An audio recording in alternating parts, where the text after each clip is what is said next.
بسم الله الرحمن الرحيم لله ما في السماوات وما في الأرض لله ما في السماوات وما في الأرض لله ما في السماوات وما في الأرض وإن تبدوا ما في أنفسكم أو تخفوه يحاسبكم به الله فيغفر لمن يشاء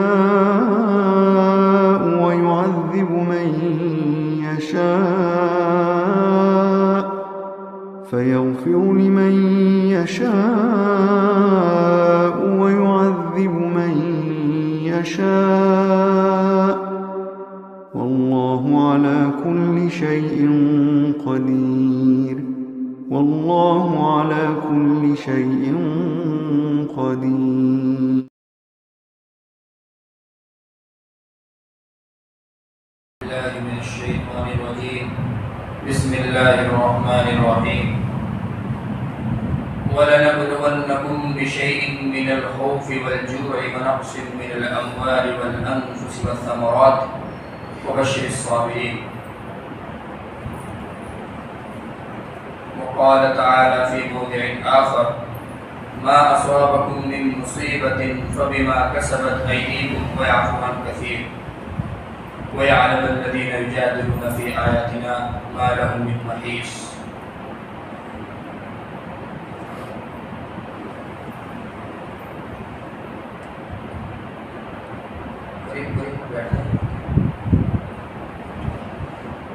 دیکھیے کلام پاک کی تفسیر سے متعلق سب سے پہلے یہ نقطہ جان لینا بہت ضروری ہے کہ کلام پاک میں اللہ تبارک و تعالیٰ نے ریگولر کہیں پر بھی ایسا نہیں کیا کہ کوئی ایک موضوع شروع ہوا ہو اور پھر وہ کنٹینیو 1 پیج یا 2 پیج یا 3 پیجز تک چلتا رہا ہو. کلام پاک اللہ تبارک و تعالیٰ کا ایک ایسا فیصلہ سمجھیے جیسے ایک بادشاہ اپنے کسی دربار میں بیٹھا ہو اور وہاں مختلف قسم کے مسائل آتے رہتے ہوں اور پھر بادشاہ کیا کرتا ہے کہ اپنی گدی پر بیٹھا رہتا ہے اور اس سائڈ سے آنے والوں کو بھی جواب دیتا رہتا ہے, اس سائڈ سے آنے والوں کو بھی جواب دیتے رہتے ہیں, تو سب کو درمیان میں فارغ کرتے رہتے ہیں. جب ان کو فارغ کرتے ہیں تو پھر بات شروع کر دیتے ہیں, پھر کوئی اور سائل بیچ میں آ جاتا ہے, کوئی اور عرضی لے کے آ جاتا ہے, تو پھر کوئی دوسری بات شروع ہو جاتی ہے. تو اسی طرح اللہ تبارک و تعالیٰ نے بھی کلام پاک میں یہی اسلوب اختیار کیا ہے. سورہ یوسف جو 12ویں پارے میں ہے, اس سورت کے علاوہ کوئی بھی سورت ایسی نہیں ہے جو کنٹینیو ایک ہی ٹاپک پہ ہو. تو اسی طرح جب کسی ایک ٹاپک پہ بات کرنی رہتی ہے تو کلام پاک کے مختلف حصے دیکھنے رہتے ہیں, مختلف جگہوں سے کلام پاک کے ان حصوں کا مطالعہ کرنا رہتا ہے جہاں جہاں پر وہ ٹاپک اور وہ موضوع بیان کیا گیا ہے. خیر, ابھی کلام پاک کی ایک آیت آپ کے سامنے پڑھی گئی ہے, ما اصابکم من مصیبت فبما کسبت ایدیکم ویعفو عن کثیر وَيَعْلَمَ الَّذِينَ يُجَادِلُونَ فِي آيَاتِنَا مَا لَهُم مِّن مَّحِيصٍ. اس میں اللہ تبارک و تعالیٰ نے ارشاد فرمایا ہے اور ایک حکم بیان کر کے, لوگوں کی کمزوری کو بیان کر کے, پھر اس کا سولوشن بھی اللہ تبارک و تعالیٰ نے ایک اور آیت میں خود ہی دیا ہے, وَأَنْتُمُ الْأَعْلَوْنَ إِن كُنتُم مُّؤْمِنِينَ. ما اصابکم من مصیبت, اللہ تبارک و تعالیٰ نے اس آیت میں فرمایا ہے کہ جو بھی مصیبتیں, جو بھی پریشانیاں آپ کے کاروبار کے لائن سے ہوں, آپ کے حادثات سے, ایکسیڈنٹ سے متعلق ہوں, یا پھر آپ کی ازدواجی زندگی سے متعلق ہوں, یا آپ کے گھریلو زندگی سے متعلق ہوں, تو اس کی 2 ہی وجہ ہیں. ایک آیت میں اللہ تبارک و تعالیٰ نے ارشاد فرمایا کہ وہ سب تمہاری کرتوت کی وجہ سے تم پر آتی ہے. جیسے جیسے اعمال انسان کرتا ہے ایسے ایسے ہی اللہ تبارک و تعالیٰ اس کو پریشانی میں مبتلا کرتے رہتے ہیں۔ اس آیت میں اللہ تبارک و تعالیٰ نے یہ ارشاد فرمایا ہے۔ دوسری آیت جو پڑھی گئی تھی اس میں اللہ تبارک و تعالیٰ نے ارشاد فرمایا اور مسلمانوں کے دلوں میں پیدا ہونے والے وساوس کو دور کیا، کیونکہ ایک بات اگر ہم کو مل جائے تو اس کا بہت زیادہ ہم ایشو بنا لیتے ہیں۔ اب اس آیت میں کیا کہا گیا ہے کہ جو بھی مصیبتیں آتی ہیں وہ سب تمہاری کرتوت کی وجہ سے ہیں۔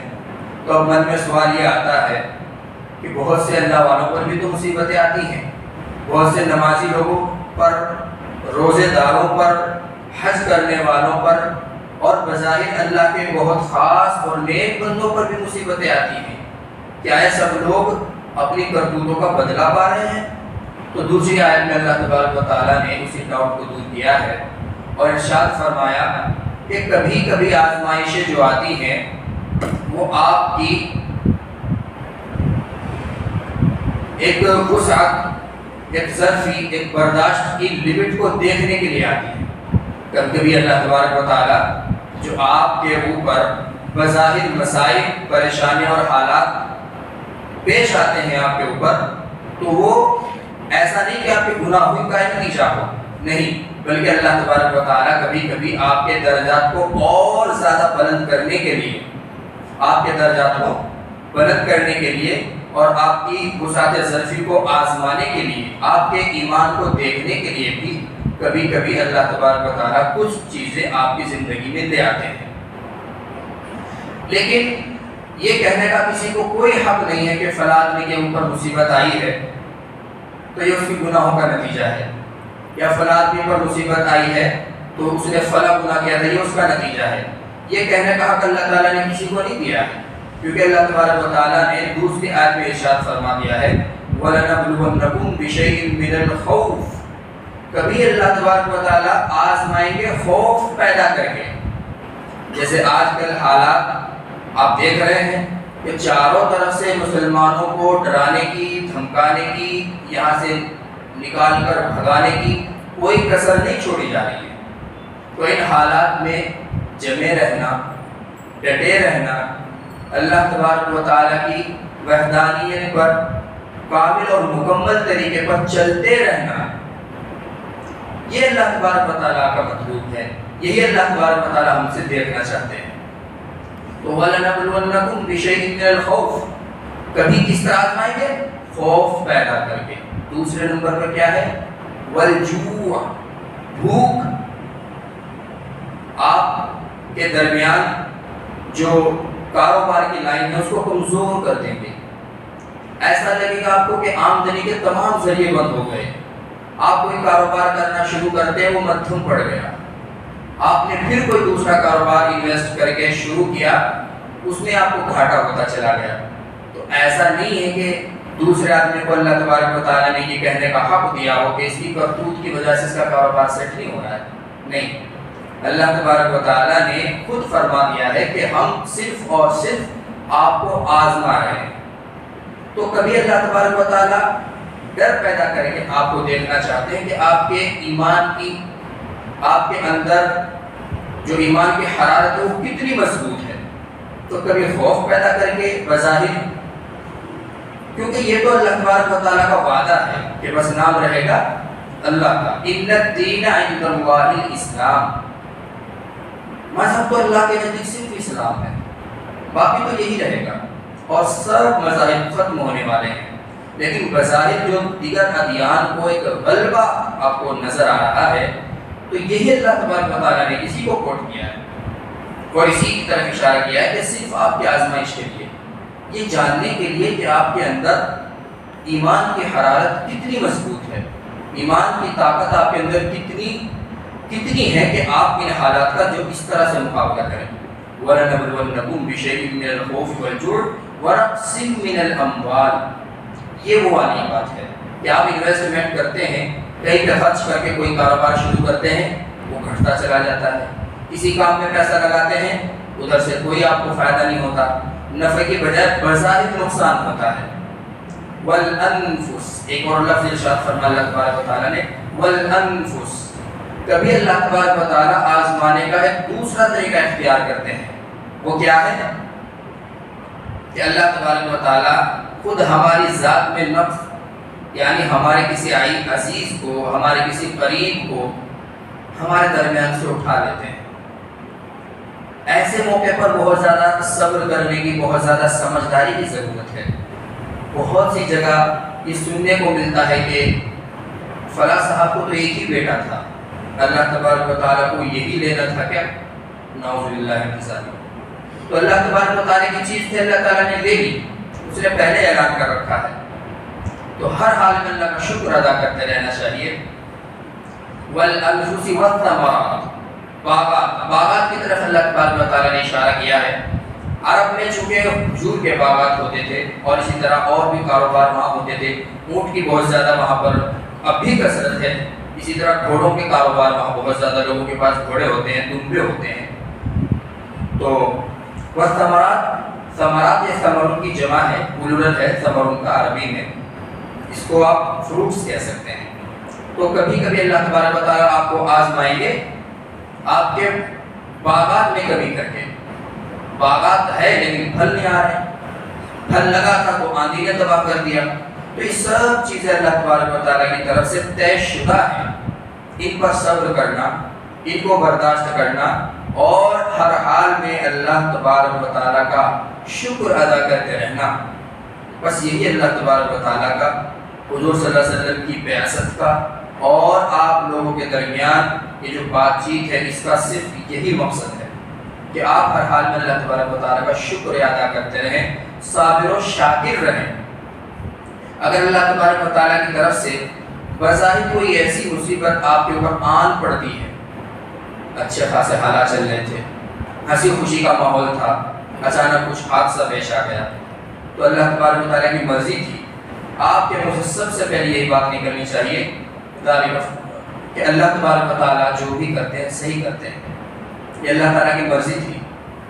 تو دوسری آیت کلام پاک کی جو آپ کے سامنے تلاوت کی گئی ہے وہ ہے ما اصابکم من مصیبت فبما کسبت ایدیکم ویعفو عن کثیر. ایک پہلو یہ بتایا کہ اگر آپ کے اوپر آزمائشیں آتی ہیں تو وہ آپ کو صرف اور صرف آزمانے کے لیے ہے. اللہ تبارک و تعالیٰ کو نہ آپ کے مال کی ضرورت، نہ آپ کی اولاد کی ضرورت، نہ آپ کے مال و متاع کی ضرورت. جب آپ اپنے امتحان میں کامیاب ہو جاتے ہیں تو اللہ تبارک و تعالیٰ وہ سب چیزیں آپ کو دگنی لوٹا دیتے ہیں. دوسری آیت ہے کہ اللہ تبارک و تعالیٰ ارشاد فرما رہے کہ اور بھی دھیان رکھنا چاہیے، اپنی کرتوتوں پر بھی دھیان رکھنا چاہیے. اللہ تبارک و تعالیٰ اگر کوئی حالات آپ کے اوپر لا رہے ہیں تو آپ اندھے، گونگے اور بہرے لوگوں کی طرح مت زندگی گزارتے رہیے، بلکہ اللہ تبارک و تعالیٰ کی طرف سے یہ ایک ہٹ ہے آپ کو کہ آپ جو کام کر رہے ہیں وہ صحیح ڈائریکشن میں نہیں جا رہا ہے. آپ جو بات کہہ رہے ہیں، آپ جو کام کر رہے ہیں وہ سمجھ میں اللہ تبارک و تعالیٰ کی نہیں آ رہا ہے. تو کبھی کبھی آپ کے کاموں بما کسبت ایدیکم، یہ کلام پاک کی تعبیر ہے، بما کسبت ایدیکم، تمہارے ہاتھوں کی کرتوتوں کی وجہ سے آتے ہیں. مطلب یہ ہے کہ تمہارے کارناموں کی وجہ سے آتے ہیں. آسان انداز میں ہم کہہ سکتے ہیں تو ما اصابکم من مصیبت فبما کسبت ایدیکم. اور اللہ تبارک و تعالیٰ آگے ارشاد فرماتے ہیں ویعفو عن کثیر، اور بہت سے گناہ تو ایسے ہوتے ہیں کہ جن سے ہم درگزر کر دیتے ہیں، سب پر پکڑ نہیں کرتے. اگر اللہ تبارک و تعالیٰ ایک ایک لفظ پر، ایک ایک کام پر اور ایک ایک عمل پر پکڑنے پہ آ گئے تب تو جینا ہی مشکل ہو جائے گا، محال ہو جائے گا. جیسے پہلی امتوں پر کہ اگر انہوں نے کوئی گناہ کر دیا تو ان کے دروازوں کے باہر چٹ لگ جاتی تھی. اگر کسی قوم نے اجتماعی طور پر کوئی گناہ کر دیا اور کسی نے ان کو برا نہیں کہا اور سب اس گناہ میں برابر کے شریک رہے تو آسمانی آفتیں آ جایا کرتی تھی. آگ کی برسات ہو گئی، پتھر برس گئے. قوم لوط، قوم عاد، قوم سمود اس بات کی زندہ مثالیں، ان کے کھنڈرات آج بھی موجود ہیں. حاجی لوگ جاتے ہیں تو بتاتے ہیں اور دیکھ کے آتے ہیں. یہ تو حضور صلی اللہ علیہ وسلم کی دعاؤں کا نتیجہ ہے کہ آپ صلی اللہ علیہ وسلم نے ارشاد فرمایا اور اللہ تبارک و تعالیٰ سے دعا کی کہ اللہ میری قوم کو اجتماعی طور پر ہلاک مت فرما، کیونکہ میں آخری نبی اور یہ امت بھی آخری امت۔ اگر یہی ہلاک ہو گئی تو جس دن یہ ہلاک تو دنیا ہی ختم، کیونکہ جب تک بھی دنیا میں اللہ کا نام لینے والا باقی رہے گا، دنیا تو تبھی تک چل رہی ہے نا، اس کے بعد تو دنیا نہیں چلنے والی۔ تو آپ صلی اللہ علیہ وسلم کی دعاؤں کا نتیجہ ہے۔ تو اللہ تبارک و تعالیٰ نے ارشاد فرمایا وَيَعْفُو عَنْ كَثِيرٍ کہ بہت سے گناہ تو ایسے ہیں جو اللہ تبارک و تعالیٰ معاف کر دیتے ہیں، سب گناہوں پر پکڑ نہیں فرماتے۔ اچھا، اس کا سلوشن کیا ہے؟ مَا أَصَابَكُم مِّن مُّصِيبَةٍ فَبِمَا كَسَبَتْ أَيْدِيكُمْ وَيَعْفُو عَنْ كَثِيرٍ۔ حالات جو آ رہے ہیں ہماری کرتوتوں کی وجہ سے ہیں۔ سب مانتے ہیں اس بات کو کہ ٹھیک ہے اللہ تبارک و تعالیٰ نے فرمایا تو جھوٹ تو ہوگا نہیں، سچ ہے کہ ہماری کرتوتوں کی وجہ سے ہے۔ تو اس کا حل کیا ہے؟ تو حل اللہ تبارک و تعالیٰ نے ایک دوسری جگہ پہ ارشاد فرمایا وَأَنْتُمُ الْأَعْلَوْنَ إِن كُنتُم مُؤْمِنِينَ۔ آپ دیکھ رہے ہوں گے آج کل کہ ہر جگہ اگر کوئی قوم پریشان ہے تو وہ مسلمان، افریقہ میں اگر کوئی قوم پریشان تو مسلمان، انڈیا میں کوئی قوم پریشان تو مسلمان، پاکستان بر صغیر اور کہیں بھی دیکھ لیجیے آپ، کوئی قوم پریشان ہے تو وہ مسلمان ہے۔ کیا مسلمان قوم دنیا میں پریشانیوں کو برداشت کرنے کے لیے آئی ہے؟ نہیں۔ تو یہ تو دین کا پرچم بلند کرنے کے لیے آئی ہے، دین کا بول بالا کرنے کے لیے آئی ہے، حق کی آواز کو تا قیامت ڈنکے کی چوٹ لوگوں تک پہنچانے کے لیے آئی ہے۔ تو پھر پریشانی کہاں ہے؟ غلطی کہاں ہو رہی ہے ہم سے؟ اسی بات کو اللہ تبارک و تعالیٰ نے ارشاد فرمایا وَأَنْتُمُ الْأَعْلَوْنَ إِن كُنتُم مُؤْمِنِينَ کہ بلندی تو آپ ہی کے ہاتھ میں ہے، سربلند تو آپ ہی رہو گے بس، لیکن اس کے لیے کنڈیشنل سینٹینس اللہ تبارک و تعالیٰ نے نیکسٹ میں یوز کیا إِن كُنتُم مُؤْمِنِينَ، اگر تم پکے سچے مومن بن جاؤ تو کامیابی آپ کے قدم چومے گی۔ إِن كُنتُم مُؤْمِنِينَ اگر تم پکے سچے مسلمان بن جاؤ۔ صحابہ کرام کے حالات کو جب ہم پڑھتے ہیں تو ہمیں یہی اندازہ ہوتا ہے کہ صحابہ کرام مالداری میں آج کے لوگوں سے بڑے ہوئے نہیں تھے، لیکن ان کے پاس ایمان کی وہ طاقت تھی کہ جدھر بڑھے تو بڑھتے چلے گئے، سمندروں میں گھوڑے ڈالے تو نکل کے گزر گئے۔ وہ معزز تھے زمانے میں مسلمان ہو کر اور ہم خوار ہوئے تارک قرآن ہو کر۔ تو قرآن کی تعلیمات کو، اللہ کی تعلیمات کو ہم نے چھوڑا۔ جنگ بدر ہمارے سامنے کھلی دلیل ہے اس بات کی کہ جو بظاہر مسلمانوں کو فتح ہوئی، اگر کفار کے لاؤ لشکر کو دیکھا جاتا تو کوئی فتح کے چانس نہیں تھے، کیونکہ کفار مکہ تقریباً 1000 بڑے جوش و خروش کے ساتھ، ان کے پاس 700 گھوڑے تھے، 200 اونٹ تھے اور تلواریں، کمان، نیزے اور دیگر جنگی آلات ان کے پاس موجود تھے، اور ادھر مسلمان بیچارے بے سر و سامان۔ کل تعداد کتنی؟ 313، سواری کے لیے 2 گھوڑے اور 70 اونٹ، ٹوٹل 72، خود 313۔ ایک اونٹ پر، ایک گھوڑے پر کئی آدمی سفر کر رہے ہیں، اور بعض تو پیدل ہی چل رہے ہیں، اور ادھر جا کے دیکھا جب مقام بدر پر پہنچے، وہاں جا کے دیکھا تو کفار مکہ بلند مقام پر خیمہ زن ہو چکے، ایک اونچی جگہ تھی جہاں پانی کی بھی فراوانی تھی، ہر طرح کا آرام تھا، تو وہ جگہ انہوں نے پہلے ہی قبضہ چکی تھی۔ ادھر مسلمانوں کو جو جگہ ملی وہ سخت ریتلی تھی، ایسی جگہ تھی کہ اگر کسی کو پانی کے لیے ایک گھونٹ کی ضرورت پڑے تو پانی کا ایک گھونٹ نہ مل سکے، لیکن اللہ تبارک و تعالیٰ کی مدد شامل حال رہی۔ جب جنگ شروع ہوئی تو کفار مکہ گاجر مولی کی طرح کاٹے گئے، ان کے بڑے بڑے سردار ابو جہل اسی جنگ میں مارا گیا۔ ابو جہل جو کفار مکہ کا سب سے بڑا لیڈر سمجھا جاتا تھا، وہ اسی جنگ میں مارا گیا اور 2 بچوں کے ذریعے مارا گیا۔ تو اللہ تبارک و تعالیٰ نے اس جنگ میں یہ فیصلہ کر دیا تھا کہ مسلمان، اسلام اور یہ دین اسلام یہ ختم ہونے کے لیے نہیں آیا، اسی لیے اس کو کفر اور اسلام کے درمیان ایک فرق اور ایک دیوار کہا جاتا ہے اس جنگ کو۔ اس جنگ کے بعد یہ ثابت ہو چکا تھا کہ مسلمانوں کو دنیا میں رہنا ہے، ان کو کوئی ختم نہیں کر سکتا۔ خیر، تو وَأَنْتُمُ الْأَعْلَوْنَ إِن كُنتُم مُؤْمِنِينَ کہ تم ہی سربلند رہو گے، لیکن اس کے لیے شرط لگا دی ہے، بشرطے کہ تم مومن کامل ہو۔ اسلام کی جو 5 بنیادیں ہیں ان پر ہمارا ایمان مضبوطی سے ہو۔ نمبر 1 توحید، اللہ تبارک و تعالیٰ کی وحدانیت ہمارے دلوں میں ہو. ہماری زبان پر تو آج چیزیں ہیں لیکن دلوں میں نہیں ہیں. واٹس ایپ اسٹیٹس ہمارے اچھے ہیں لیکن زندگی میں دین نہیں ہے. اسی لیے اللہ تبارک و تعالیٰ نے کہا ان کنتم مؤمنین، کہا ہے مسلمین نہیں، مؤمنین. مومن وہ جو باہر سے بھی اور اندر سے بھی مسلمان، اور مسلمان وہ جو بظاہر بس مسلمان اندر سے وہ. تو توحید، نماز جو ماشاءاللہ ہم سب ادا کرتے ہیں، روزہ، زکوٰۃ، اور اخیر میں آتا ہے حج. بات ہوگی انشاءاللہ کبھی حج پہ. حج کے ایام بھی چل رہے ہیں، حج کا مہینے بھی چل رہے ہیں. تو جب ان پر ہمارا ایمان مضبوط ہوگا، یہ 5 چیزیں دین کا ستون ہیں.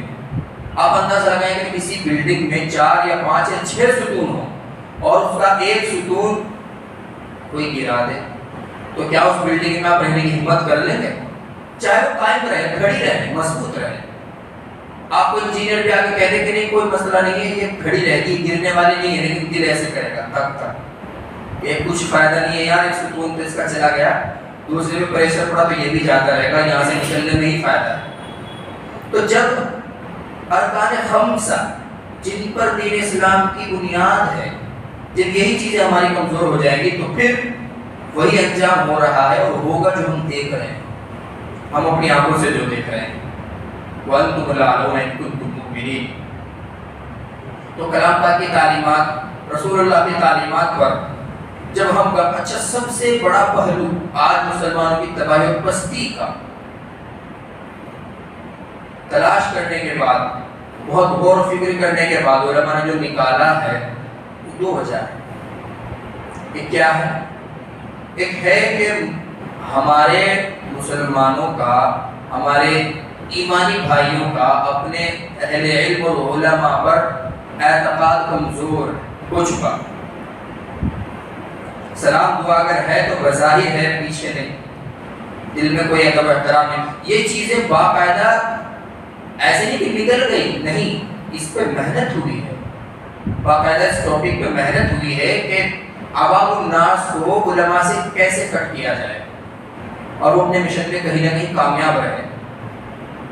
اسپین میں مسلمانوں کی بہت بڑی تعداد موجود تھی.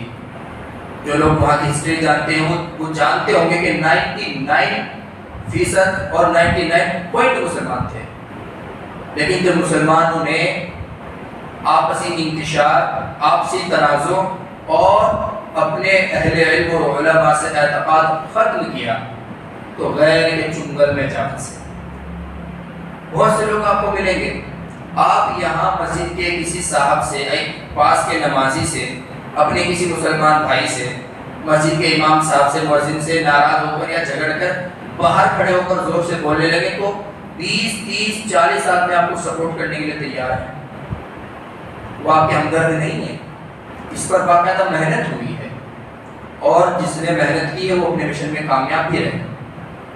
تو وَأَنْتُمُ الْأَعْلَوْنَ إِن كُنتُم مُؤْمِنِينَ. ارکان خمسہ کی بات چل رہی تھی کہ توحید سب سے پہلے، توحید ہی نہیں ہے پھر تو عمارت ہی نہیں ہے. توحید کے بعد سب سے پہلے جو نمبر آتا ہے نماز کا، جو کسی حال میں معاف نہیں ہے. اللہ تبارک و تعالیٰ نے ترتیب سے چیزیں رکھی ہیں. توحید، آپ کتنی بھی نماز پڑھتے رہو اگر اللہ تبارک و تعالیٰ کی وحدانیت کو نہیں مانتے سب بیکار. اللہ تعالیٰ کی وحدانیت جیسے ہی دل میں آئی اس کے بعد اللہ تبارک و تعالیٰ نے آپ کے اوپر نماز فرض کی، 5 وقت کی نمازیں. اسی لیے تہجد کو فرض نہیں کیا، صرف 5 وقت کی نمازیں. اور یہ تو اللہ کا شکر ہے، موسیٰ علیہ السلام کی محنت کا نتیجہ ہے کہ 5 پہ آ کے انہوں نے رکوایا تھا، ورنہ معراج میں کتنی فرض ہوئی تھی؟ 50 نمازیں فرض ہوئی تھی اور آپ صلی اللہ علیہ وسلم لے کے چلے آ رہے تھے. تو حضرت موسیٰ علیہ السلام ملے کہ محمد آپ کی امت کے لیے اللہ تبارک و تعالیٰ نے کیا انعام بھیجا ہے؟ تو عرض کیا کہ 50 وقت کی نمازیں ہیں. کہنے لگے کہ اللہ تبارک و تعالیٰ سے درخواست کرو کہ ان میں کچھ تخفیف کراؤ. میں آپ سے پہلے بنو اسرائیل کو اچھی طرح سے آزما چکا ہوں، نہیں کر پائیں گے، جلدی بور ہو جائیں گے. تو موسیٰ علیہ السلام کے کہنے پر اللہ تبارک و تعالیٰ کی بارگاہ میں حضور صلی اللہ علیہ وسلم دوبارہ گئے. 5 نمازیں اسی طرح کم ہوتی چلی گئی. پھر آتے تھے, پھر موسیٰ علیہ السلام بھیجتے تھے, پھر آتے تھے, پھر بھیجتے تھے. جب 5 نماز آخر میں رہ گئی تو اللہ تبارک و تعالیٰ, اللہ کے رسول صلی اللہ علیہ وسلم نے یہ کہہ کے معذرت کر لی کہ بس اب تو مجھے شرم آتی ہے. اب اللہ تبارک و تعالیٰ سے اور تخفیف کراتے ہوئے, اور کنسیشن کراتے ہوئے, مجھے شرم آتی ہے, بس 5 نمازیں انشاءاللہ میری امت اچھے سے ادا کرے گی. اور مرتبہ تو حضور صلی اللہ علیہ وسلم کی زبان پر جو تھا وہ الصلاۃ الصلاۃ امتی, کہ میری امت بس نماز مت چھوڑنا. کیونکہ جو نماز پابندی سے پڑھتا ہے وہ کتنے ہی بڑے گناہ میں کیوں نہ مبتلا ہو, تو اللہ کی ذات سے امید ہے کہ نماز کی برکت سے ایک نہ ایک دن اس کو ہدایت ضرور ملے گی.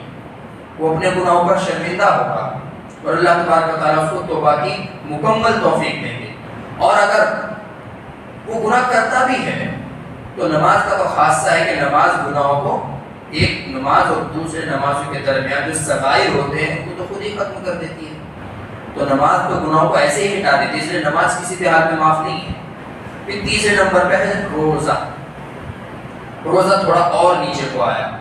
روزہ ہر ایک پر فرض نہیں, بیمار پر اللہ تبارک و تعالیٰ نے کہا کہ فرض نہیں, اسی طرح مسافر پر اللہ تبارک و تعالیٰ نے کہا کہ فرض نہیں, اسی طرح اور وہ عورتیں جو کسی خاص سچویشن سے گزر رہی ہیں ان پر بھی کہا کہ فرض نہیں, بعد میں رکھنا, لیکن نماز نہیں.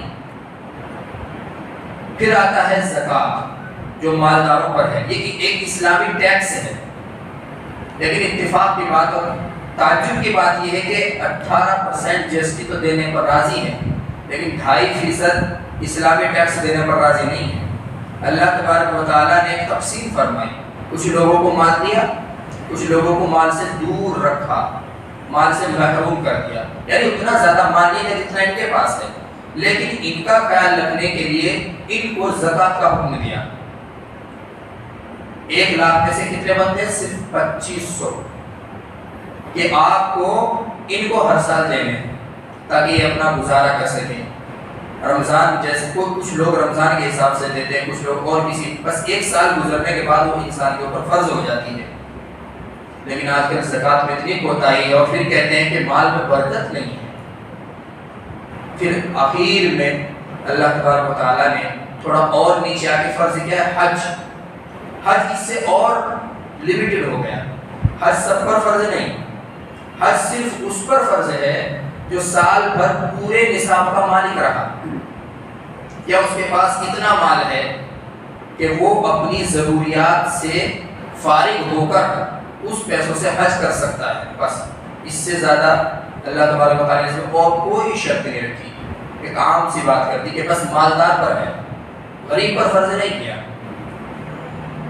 تو اللہ تبارک و تعالیٰ کی جو ارکان خمسہ ہیں جن پر اسلام کا مدار ہے, جب ہم ان کو اچھی طرح پابندی کے ساتھ ادا کریں گے تو اللہ تبارک و تعالیٰ کی ذات سے امید ہے, اور کبھی امید ہے کہ اللہ تبارک و تعالیٰ حالات آج بھی وہی لے آئیں گے جو تھے.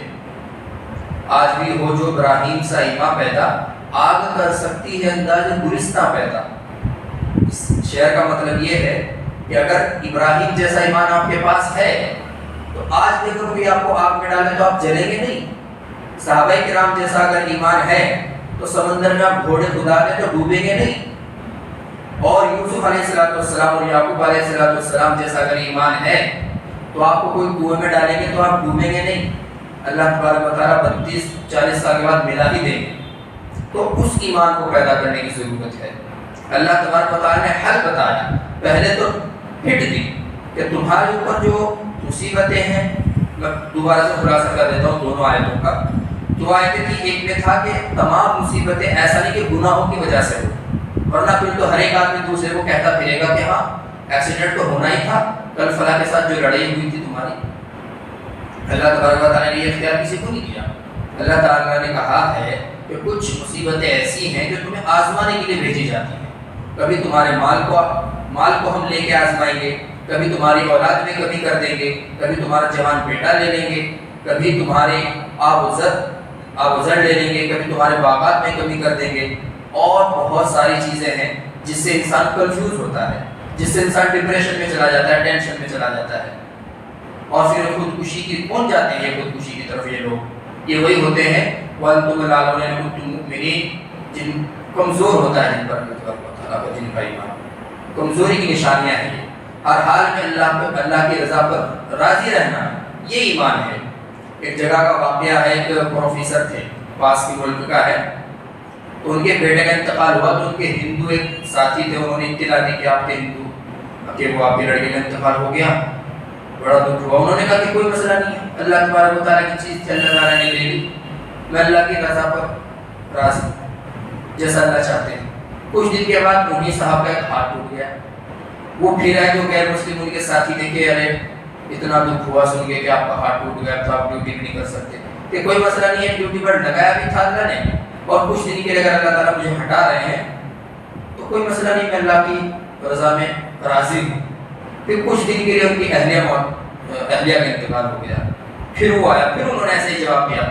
اب یہ غیر مسلم پریشان ہو گیا کہ یار یہ ہے کیا مسئلہ، یہ کیسا ایمان ہے تمہارا کہ مطلب ہر چیز کو کہ بس اللہ تعالیٰ نے کیا ہے، اللہ کی یہی مرضی تھی، اللہ کو یہی منظور تھا، اور وہ اسلام سے اتنا متاثر ہوا کہ اللہ تبارک و تعالیٰ نے اس کو ایمان کی توفیق بخشی۔